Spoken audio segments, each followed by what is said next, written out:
Hey guys, welcome to my channel Tokyo Foodie Sarah, where you can uncover Japan's essence with a true local touch. Subscribe and hit the bell button to join our community and make your next Japan trip unforgettable.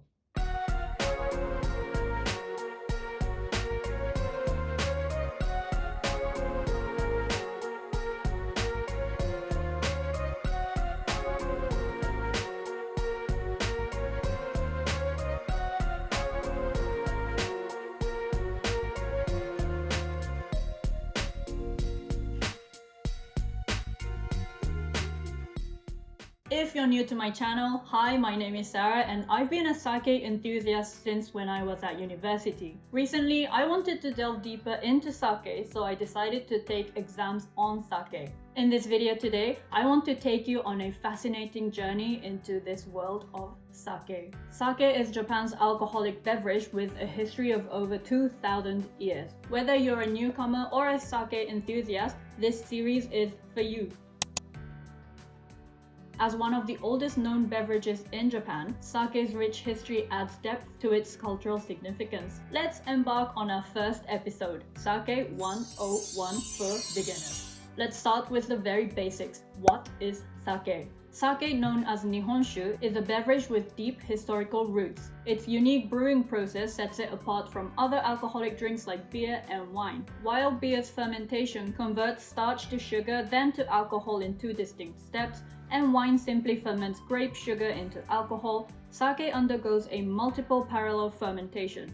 Here, a special mold called koji converts rice starch to sugar, while yeast simultaneously turns that sugar into alcohol. Before we explore the types of sake, let's understand the polishing ratio. Polishing ratio refers to how much of the outer portion of rice has been milled away before brewing. The degree of milling significantly influences sake's taste. More milling means removing more of sake's outer layer, leading to a lighter, often more fragrant and delicate sake. When we refer to the polishing ratio, we refer to how much rice is left to make the sake. So a polishing ratio of 60% means 40% of the rice has been milled away and 60% is left to make the sake. Now let's delve into the main types of sake. Following on from the polishing ratio, there's a special name given for sake with a polishing ratio of 60% or less. If the polishing ratio is 60%, which means 40% of the rice has been milled away, it's called a Ginjo. If the polishing ratio is below 50%, it's called a Daiginjo.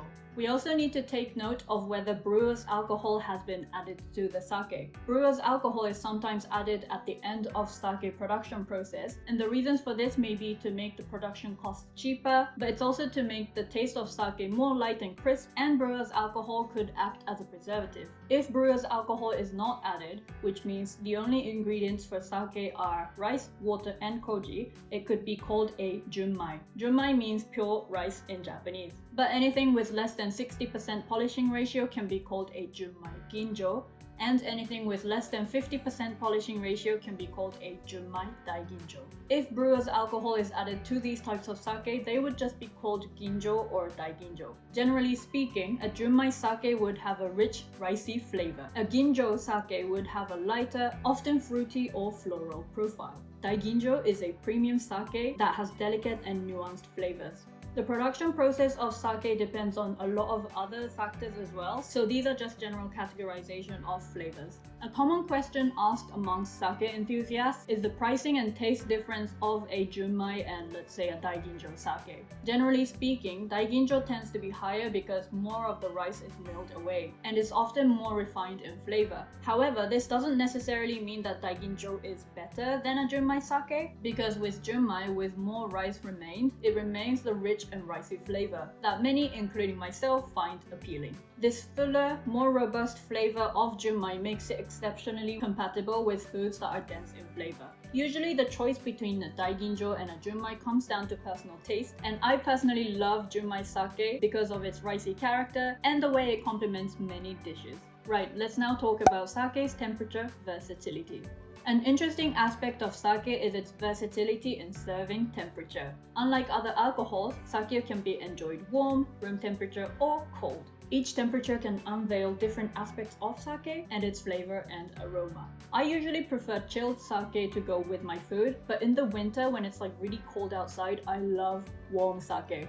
Right, let's briefly touch up on sake and food pairing. A remarkable feature of sake is its flexibility in food pairing. Unlike wine, where certain types may clash with certain foods, like, red wine with seafood, sake harmoniously accompanies a wide array of dishes. Its umami component and varying flavor profile makes it a versatile pairing choice. Let's go back to the types of sake and what food goes well with what type. Junmai's full-bodied taste accompanies dishes like sushi, especially like fatty tuna or salmon, but it also goes well with small dishes that are meant for drinking sake, for example like fermented squids or karasumi, like dried mullet roe. Ginjo's lightness and the slight fruitness accompanies dishes like tempura without overwhelming it. Daiginjo's delicate flavors pairs well with starter dishes like a salad or sashimi, setting the stage for a wonderful meal.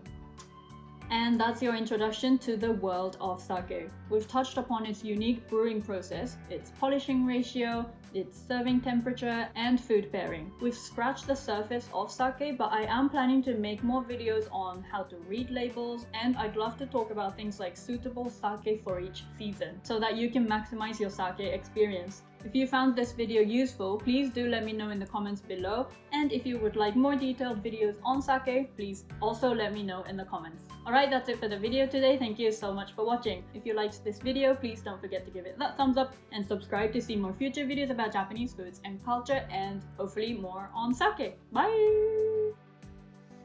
If brewer's alcohol is not added, which means the only ingredients are sake, wait no.